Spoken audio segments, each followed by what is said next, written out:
Ici, nous sommes à l'église Jésus est roi. Nous sommes à une rencontre avec le bureau communal du corps de Christ à Dasazouma. Donc nous sommes là pour rencontrer notre cher papa Agossou pour sa vision et pour son projet de télévision. Donc c'est cela. Donc ici c'est le pasteur Baké André. Je suis de la mission évangélique de la restauration éternelle. Et je suis également le secrétaire général du bureau communal du corps de Christ de la commune de Dasazouma. Donc c'est ça. Ok, merci beaucoup. Ici, on m'appelle Maître Samuel. Je suis de l'église de Pentecôte de la foi. Et le pasteur régional, c'est-à-dire le pasteur qui couvre les églises dans les collines. Et par la grâce de Dieu, je suis en même temps le président du corps de Christ de Dassa. Merci beaucoup. Oui, moi on m'appelle docteur Agossou Kourovi-Tenia Emo David. Je suis le président de la mission pour l'affranchissement et le réveil de l'Afrique, Mara, à Glasgow. Et je suis venu rencontrer le corps de Christ à Dasazouma. Ici, c'est le pasteur Daniel Aromani de l'église de Jésus est roi, là où nous sommes. Je suis l'organisateur du bureau du corps du Christ de Dassa.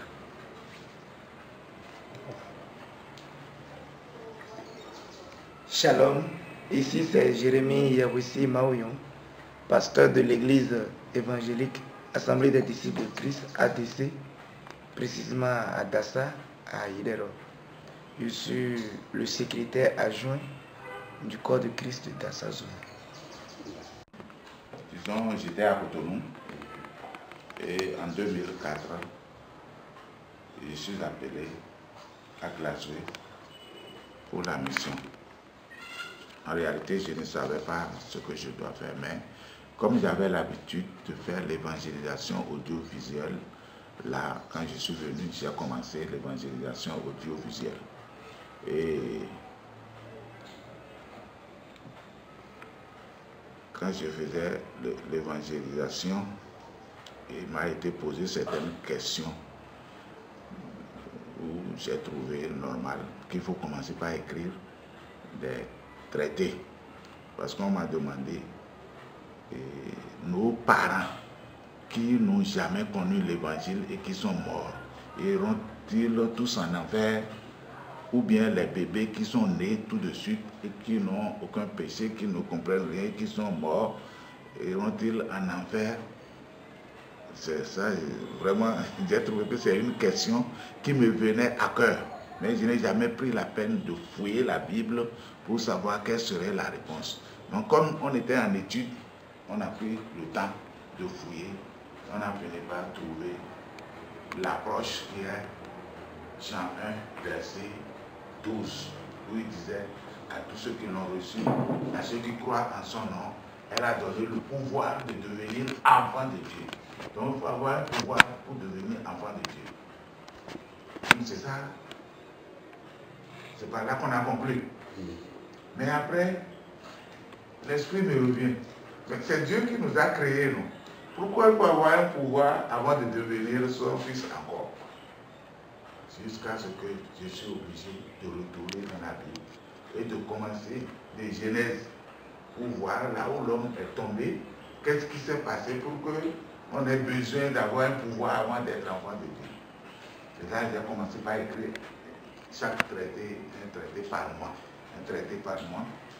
Et j'étais arrivé au numéro 6, où je devais conclure. C'est-à-dire le numéro 6 là, c'est au niveau où Dieu devait détruire le monde actuel parce que tous les gens ont péché.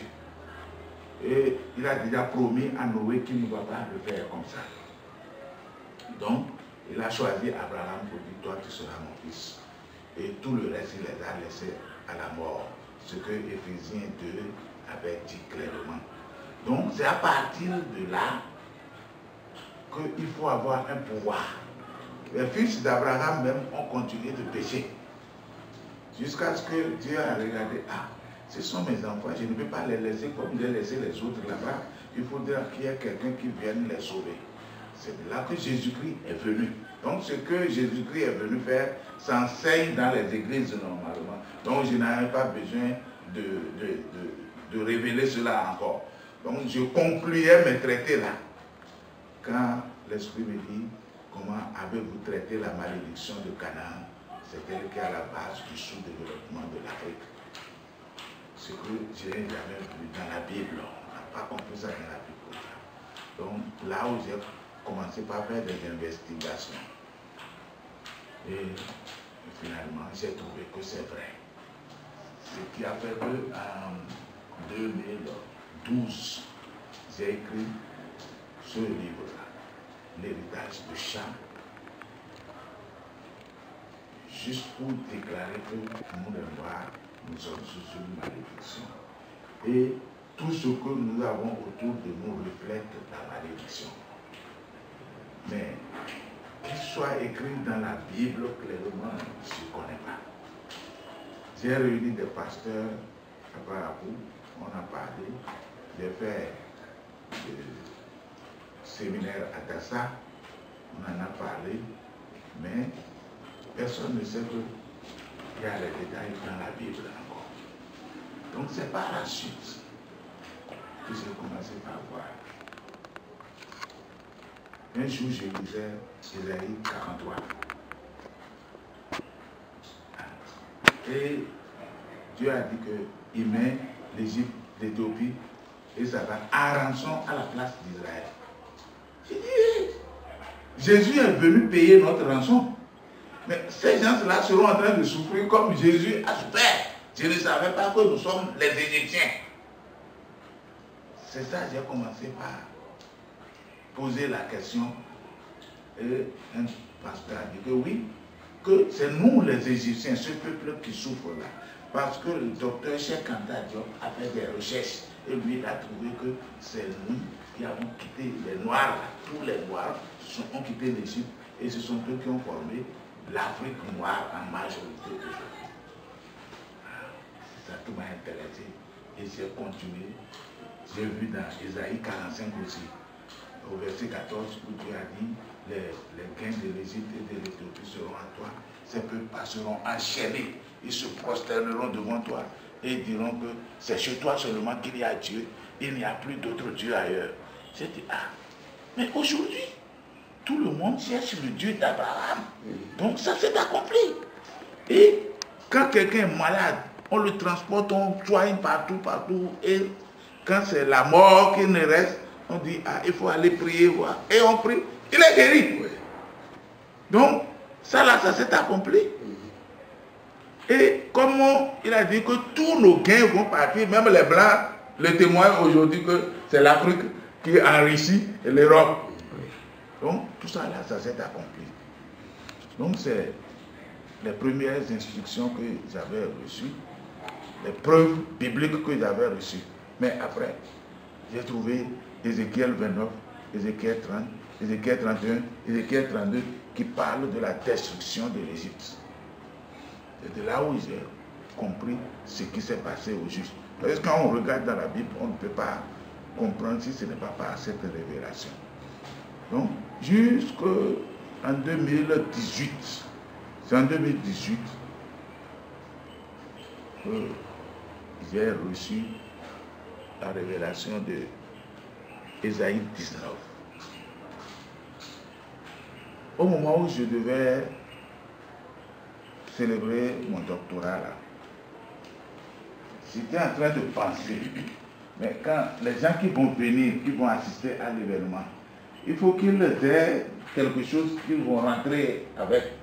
Donc j'ai commencé par écrire un traité. C'est de là en cherchant qu'est-ce que je dois écrire que je suis tombé sur Ésaïe 19 où c'est écrit le sort de l'Égypte. J'ai dit, l'Égypte a même un sort dans la Bible.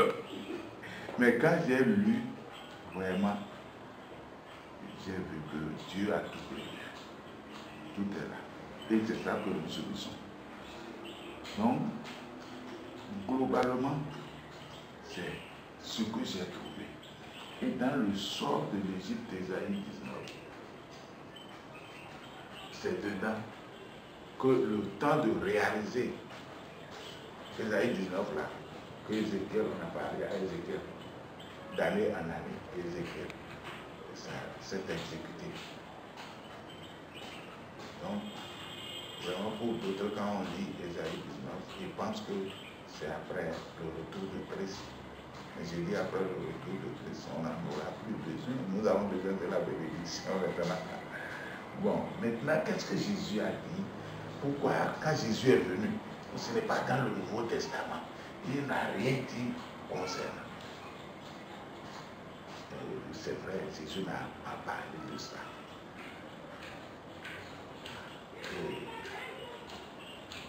J'ai vu, il a dit, vous entendrez la vérité et elle vous affranchira. Donc, comment la parole de Dieu ou bien les pasteurs nous disent qu'il ne reste plus rien, je me suis demandé, mais si Dieu vous entendrez la vérité, il disait à ses apôtres, vous entendrez la vérité et la vérité vous affranchira. Ça veut dire qu'il reste encore des choses qu'on n'a pas encore faites. Il y a des choses encore à faire. Ce n'est pas encore fini comme on peut le penser. Bon, si on dit ça là, après j'ai compris que l'évangile là que nous transportons, c'est pour les Juifs, c'est pour les Israéliens. Il a tout fait pour les Israéliens. Regardez la révélation. Dans Colossiens et Galates, on a dit que Jésus a crucifié toutes les principautés, les dominations, tous les trucs, les dominations et comment je vais dire là, les choses de la loi qui nous font pécher. Il a tout crucifié sur la croix. Ça c'est pour les Juifs. Ça ne regarde même pas les Noirs. Or, comme c'est eux qui ont écrit la Bible et on nous a donné, c'est ça on enseigne ici. Tout juste comme les Blancs sont venus nous coloniser. Et ils ont mis la loi des Blancs dans notre tribunal. Eux qui tuent les gens avec fusil et machette, c'est leur loi qu'on a mis ici, alors que nous tuons les gens avec la sorcellerie ici. Ce qui fait que ce n'est pas en adéquation. Tu tues les gens avec la... Et j'ai remarqué personnellement que la sorcellerie ne fait rien aux Blancs. Parce que, regardez dans Ésaïe 19, là, Dieu a dit Égyptien contre Égyptien. Frère contre frère, ami contre ami, ville contre ville, royaume contre royaume. Ce qui fait que ça ne dit rien aux Blancs. Donc ça, c'est ce que... Et quand il a dit genre, il a mis dans nos fétiches, pour que désormais ces fétiches-là ne servent qu'à tuer. Donc, et sans procès. C'est Dieu qui l'a dit. Si on doit condamner quelqu'un, alors ce ne serait plus la chose de Dieu. Donc, tu peux tuer tout un village. Personne ne peut te faire repousser parce qu'il n'y a pas de preuve. C'est dans l'esprit. Il n'y a pas de preuve. Donc, c'est ça maintenant. Quand vous regardez dans Ésaïe 19, là, toutes les malédictions qui sont là, à la fin, Dieu a dit qu'il a frappé l'Égypte, mais il va le guérir. Il va envoyer le sauveur. Bon, pour moi, le sauveur est déjà venu, c'est Jésus-Christ. Et il nous a déjà laissé la parole. Mais qui n'a pas éclairci nos situations. Parce que s'il éclaircissait en ce moment-là, aujourd'hui, il n'y a pas un pays qui peut prendre la parole et qui ne sait pas que l'Afrique est un pays qui regorge beaucoup de richesses et que les Africains sont les plus pauvres du monde. Et Dieu a fait ça là pour que tout le monde entier sache que c'est lui le créateur. Et ce qu'il dit, c'est ça qu'on doit faire. C'est ça que nous sommes appelés aujourd'hui. Comme ça s'est accompli, franchissant. Tout le monde entier doit comprendre que c'est le Dieu d'Israël qui est le créateur de toutes choses. Ce que nous devons confesser à Dieu aujourd'hui, c'est ça. Parce que Pharaon a dit qu'il n'y a pas de Dieu sur la terre si ce n'est pas lui. et que même le Nil qui nourrissait 80% de la population du monde en son temps, et cela pendant 1000 ans, c'est lui qui a créé le Nil. Et tous les poissons, le Nil tarira, les poissons ne pourront plus donner de poissons. Et maintenant, les choses ont changé, c'est les Européens qui doivent nous envoyer la nourriture. C'est eux qui doivent nous envoyer des poissons dans les congelés, des poissons congelés. Donc, autant, nous devons comprendre aujourd'hui que la parole de Dieu s'est accomplie. Le moment est venu pour Dieu, pour que nous puissions comprendre cela et nous en affranchir. Quand j'ai eu la révélation, on avait fait une grande réunion. Les gens sont venus de Cotonou, de Parakou, et les gens de Dassa ici. On a fait la réunion pour savoir le processus de l'affranchissement. Donc, les résolutions, je les ai gardées. Je n'ai pas pu les diffuser à la télé parce que les gens demandent beaucoup d'argent. Ça fait plus d'1 heure. Donc, je n'ai pas pu diffuser cela. C'est maintenant la télévision. Au Ghana. Et j'ai rencontré un bishop là-bas qui a compris. Et les autres, ils se posaient déjà des questions. Pour les nations. Sa mission, c'est de prier pour les nations. Mais il a vu qu'il y a toujours des problèmes qui ne vont pas. Donc, quand on lui a dit ça, il a dit il viendra pas. Et il est venu ici. On a fait une semaine à Glasgow. On a prié, on a travaillé ensemble. Donc, ils ont dit qu'il faut qu'on continue de prier. Et c'est là où nous avons donné les sujets de prière. Dans les sujets de prière, ce qui nous manque au juste, c'est l'outil de communication. Donc, on doit prier par rapport. C'était en 2019 qu'on avait fait ça, à la fin de 2019.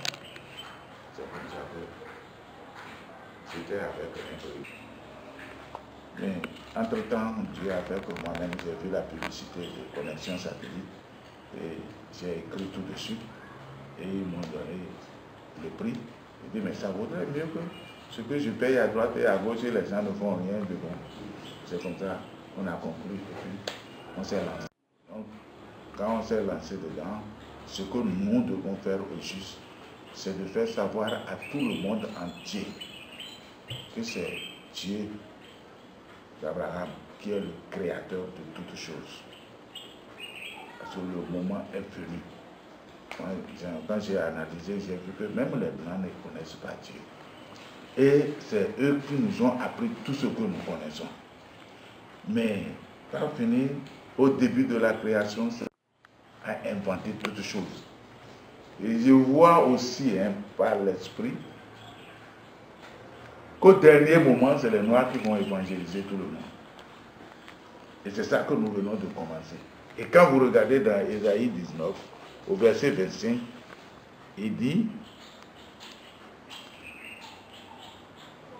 béni soit l'Égypte, mon peuple, premièrement. La Syrie, œuvre de mes mains, et Israël, mon héritage. Donc, si Dieu met l'Afrique, premièrement, comme son peuple pour être béni, et il dit la Syrie, œuvre de mes mains, ça veut dire que les Africains iront travailler en Syrie, pour que la Syrie soit délivrée, et avec la Syrie et l'Afrique, on ira en Israël. Ce qui était prêché depuis longtemps, nous savons que le jour où Israël va accepter Christ, et Jésus va revenir. Mais voilà de la façon que cela doit. C'est écrit ici par Ésaïe. Ésaïe qui est ici encore. Donc, moi, je ne vois pas comment on peut l'ignorer.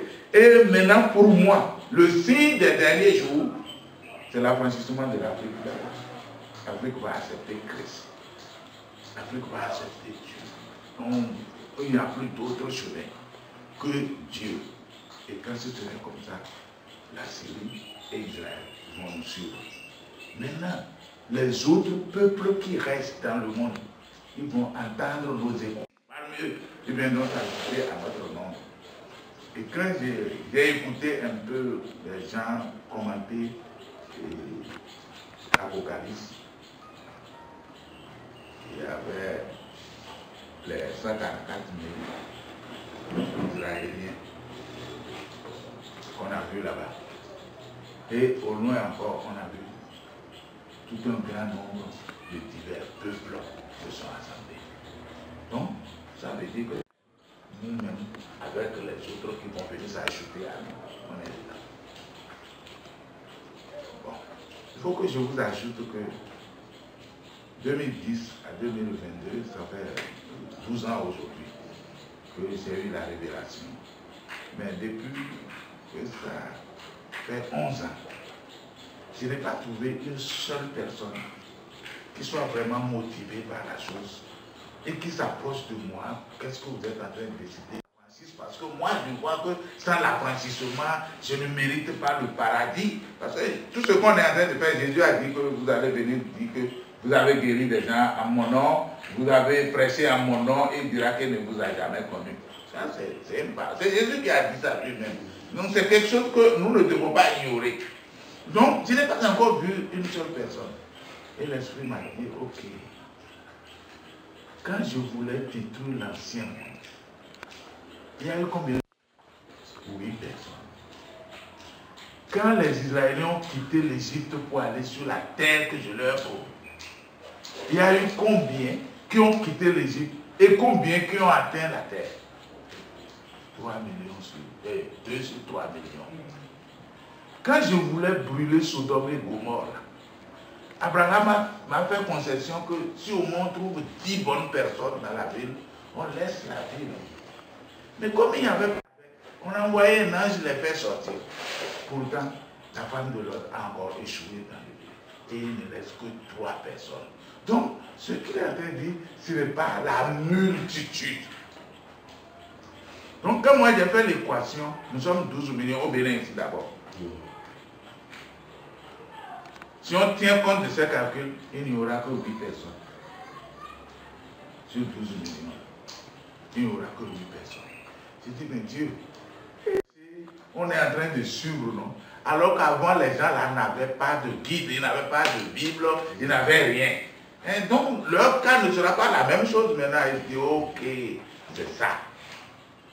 Que ce ne serait pas la même chose.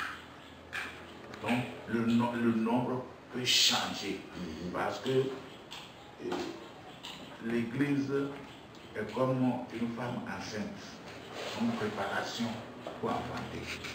Et la vérité, ça va évoluer. En principe, grosso modo, c'est là où j'en suis maintenant. C'est ça qui me reconforte dans ma mission qu'il faut parler. Parce que l'Esprit, ici, on te met 12 millions de personnes devant. On te dit de choisir 8. Si je ne t'aide pas, moi, Dieu, si je ne les sors pas, tu vas tourner. C'est là, il dit, Dieu, tu es grand. Et j'ai pensé, vraiment, Dieu avait dit à Abraham, tes enfants iront en esclavage pour 400 ans. Et j'ai pensé, le jour où Jacob allait en esclavage avec ses enfants, si tu les rencontres, tu dis attention, Dieu a dit que vous irez en esclavage. Est-ce que ce n'est pas la route que vous avez prise là? Même si c'est l'armée qui l'a rencontré, il ira en esclavage, il n'y a rien à faire. Donc si Dieu a programmé quelque chose là, ça se passe, il n'y a rien à faire. Et lui-même, il a dit que sa parole est comme la pluie. Si ça sort et que ça ne mouille pas la terre, ça ne revient pas le voir. Donc moi, mes frères, je ne vois pas où est-ce que nous pouvons passer encore. Et au début, là, j'avais trouvé quelque chose quand je faisais l'évangélisation. J'ai vu que le peuple périt faute de connaissance. J'ai dit oui, mais quand Jésus est venu, il va nous chercher une situation atténuante. Mais j'ai fouillé.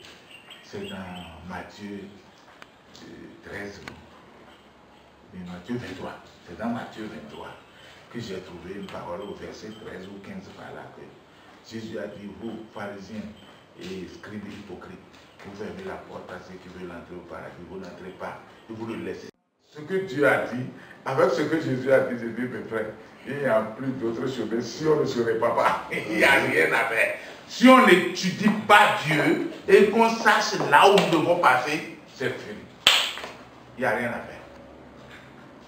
Donc, quand je faisais l'évangélisation, c'est avec ça d'abord que je faisais l'évangélisation avant d'avoir cette révélation. Donc, globalement, je crois qu'on va s'arrêter là. Et si vous avez des questions à poser. Merci beaucoup. Oui. Que le Seigneur vous bénisse. Amen. Merci pour la présentation.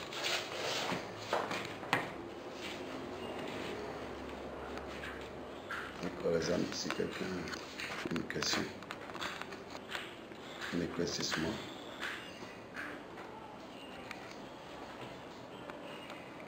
Si je dis, on va lire, je crois que vous avez tous les documents pour lire. Il n'y a pas de problème.